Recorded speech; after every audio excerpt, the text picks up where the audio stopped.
Thank you for joining us for this reverent celebration of America's leaders, past and present. Now, Walt Disney World Resort is proud to present the Hall of Presidents.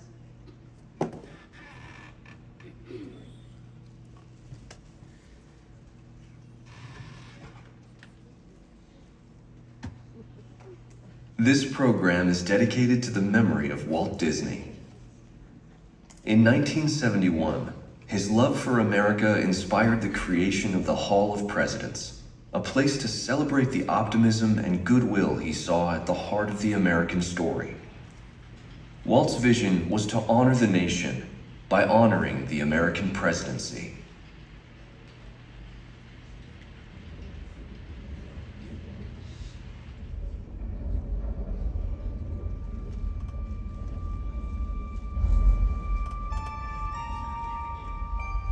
It is 1783, and the smoke is clearing in the wake of the Revolutionary War.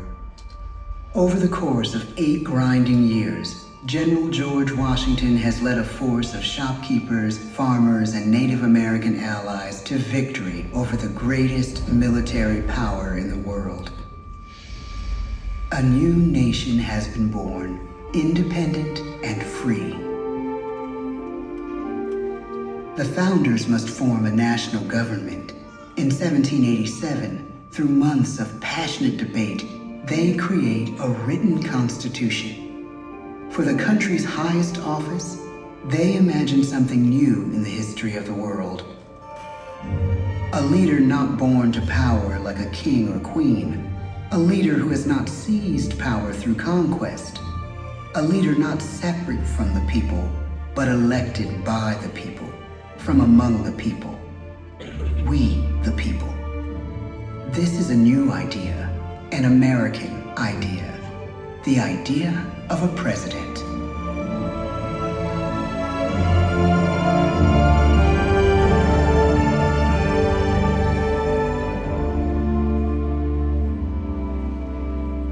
The people don't know exactly what a president will be, but there is little doubt who it will be. George Washington's stature and bearing have marked him as a leader. His integrity has made him a great one. Washington knows that many generals who have led successful revolutions make themselves dictators or kings. Instead, he steps down from power and retires to his home, Mount Vernon. The world takes note, and George Washington becomes the symbol of American ideals. In the first presidential election, it's Washington by a landslide. The only doubt seems to be his own. He writes, "Integrity and firmness is all I can promise. Integrity and firmness is exactly what we need." Everything he does as president will set a model for his successors. His final act may be the most important of all. After 2 terms, with no term limit in the Constitution and amid overwhelming support to stay in office, he steps down once again and hands power back to the people. He wants us to speak, to elect a new president. During the early years of the Republic, we choose leaders as different as Thomas Jefferson, John Adams, and Andrew Jackson. Elections are often bitter. Each president stands at that fiery intersection where personal character meets the challenges of the times. Some call the presidency a glorious burden. Jefferson calls it a splendid misery. We, the people, must choose well. We elect 15 presidents before the course of history brings us to the edge of a crisis like no other. A nation born of freedom still permits slavery. As the country pushes west, will new states be slave or free? The question produces bitter conflict. The issue rocks the election of 1860 and brings Abraham Lincoln onto the national stage. The tall, lanky, some say uncouth candidate from Illinois is a master of words at a time when speeches are printed in full for people to read. A house divided against itself cannot stand, he has said. With Lincoln's election, the House does indeed divide. Civil War. 11 states secede from the Union. The war becomes a defining passage in the American story. The president's own inner strength and depth of character changed the course of history. Lincoln had come up the hard way on the American frontier, desperately poor, with less than a year of formal schooling. His early years were scarred by tragedy, the death of his mother, his sister, his first love. He struggles with depression, but never loses his determination to rise above it. He once said he's driven by a desire to leave the world a little better place for having lived in it. The war rages. Lincoln fights to preserve the Union and end slavery. Neither is a sure thing. At Gettysburg, Pennsylvania, 6 months after one of the bloodiest battles of the war, the president dedicates a cemetery to the thousands of soldiers who died there, in words we can never forget.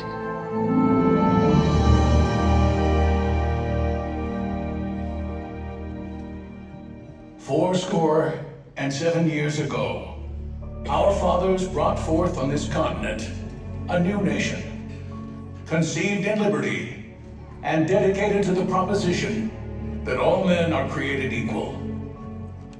Now we are engaged in a great civil war, testing whether that nation or any nation so conceived and so dedicated can long endure. We are met on a great battlefield of that war. We have come to dedicate a portion of that field as a final resting place for those who here gave their lives, that that nation might live. It is altogether fitting and proper that we should do this. But in a larger sense, we cannot dedicate, we cannot consecrate, we cannot hallow this ground. The brave men, living and dead, who struggled here, have consecrated it far above our poor power to add or detract. The world will little note, nor long remember what we say here, but it can never forget what they did here. It is for us, the living, rather, to be dedicated here to the unfinished work which they who fought here have thus far so nobly advanced. It is rather for us to be here dedicated to the great task remaining before us, that from these honored dead we take increased devotion to that cause for which they gave the last full measure of devotion. That we here highly resolve that these dead shall not have died in vain, that this nation, under God, shall have a new birth of freedom, and the government of the people, by the people, for the people, shall not perish from the earth. The blood of over 500,000 Americans is spilled in this Civil War. President Lincoln's enduring hope is to give true meaning to the sacrifices of so many, to lead us to that new birth of freedom. With the end of the war and the end of slavery, a new birth truly begins. As we roll toward the 20th century, settlers roll west on wagon wheels and railroads connect the nation coast to coast. Millions of immigrants pour in from Europe and Asia. Population doubles. Our economy triples. Our standing among nations rises. We need presidents who can lead both at home and abroad. At the same time, a young Theodore Roosevelt is retreating from New York politics and personal tragedy. The death of his wife and his mother on the same day in the same house. In the Badlands of North Dakota, he rethinks his life and the life of his country. He returns stronger in body and spirit. His renewed energy is just what his country needs.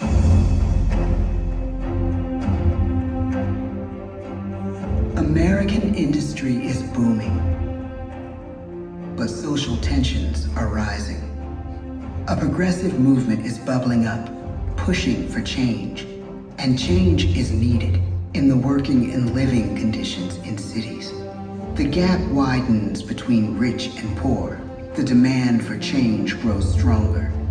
Teddy Roosevelt is a knight on a crusade. He speaks with force and vitality in clear terms that make colorful headlines at a time when mass market newspapers have become the new media.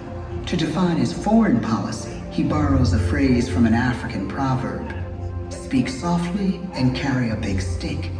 But his greatest accomplishments are made at home. He breaks up giant monopolies, protects workers' rights, and calls for a square deal for all Americans, rich and poor, capitalist and wage earner. Fair wage and a square deal for every man and every woman in the United States. He calls on America to be as great as the natural grandeur of its lands.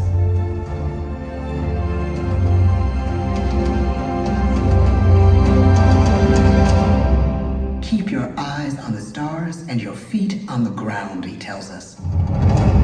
And we do.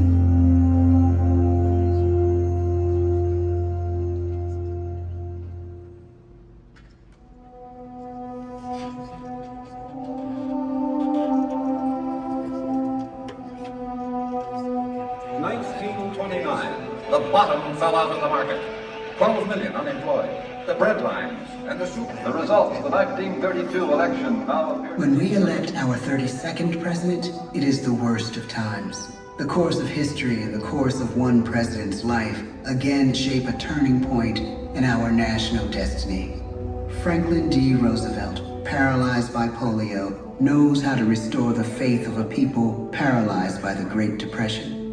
I believe in practical explanations and in practical policy. He has found the inner strength his countrymen now need. He speaks to us like a friend, a neighbor. His optimism is contagious, his voice perfect for the latest breakthrough medium, radio. He calls us to believe we have nothing to fear but fear itself. And we do believe. Tonight's attacks on England are perhaps the most widespread of the war in the course of the day. But an even greater challenge dominates his final years in office. The Second World War.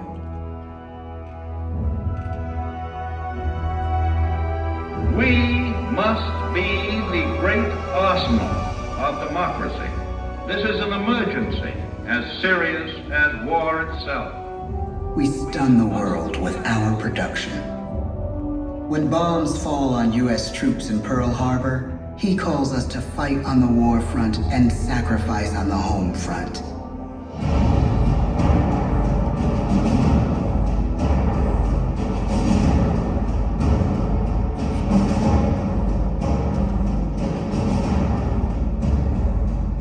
The harder the sacrifice, the more glorious the triumph.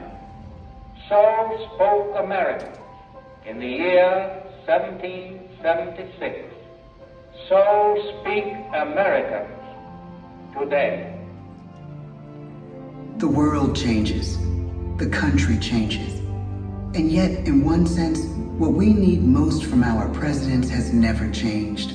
A guiding vision that calls forth the best that America can be. Will outer space be developed for the benefit of all mankind? Or will it become another focus for the arms race? The choice is urgent, and it is ours to make. Ask not what your country can do for you. Ask what you can do for your country. But really, it's all of us who must overcome the crippling legacy of bigotry and injustice. And we shall overcome. One of the agreements that President Sadat that Prime Minister Begin is signing tonight is entitled A Framework for Peace in the Middle East. Mr. Gorbachev, tear down this wall. You have lost too much, but you have certainly not lost America. I can hear you. The rest of the world hears you. Loving this country requires the willingness to speak out for what is right, to shake up the status quo. That's America. Our presidency is no longer just an idea. It is an idea with a proud history. Ladies and gentlemen, the presidents of the United States of America.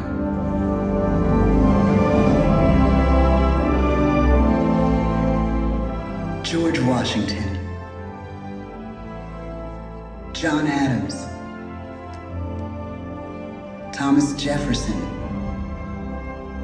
James Madison, James Monroe, John Quincy Adams, Andrew Jackson, Martin Van Buren, William Henry Harrison, John Tyler, James K. Polk, Zachary Taylor, Millard Fillmore, Franklin Pierce, James Buchanan, Abraham Lincoln, Andrew Johnson, Ulysses S. Grant, Rutherford B. Hayes, James A. Garfield, Chester A. Arthur, Grover Cleveland, Benjamin Harrison, William McKinley, Theodore Roosevelt, William Howard Taft, Woodrow Wilson, Warren G. Harding, Calvin Coolidge, Herbert Hoover, Franklin D. Roosevelt, Harry S. Truman, Dwight D. Eisenhower, John F. Kennedy, Lyndon B. Johnson, Richard M. Nixon, Gerald R. Ford, Jimmy Carter, Ronald Reagan, George Bush, Bill Clinton, George W. Bush, Barack Obama, Joe Biden.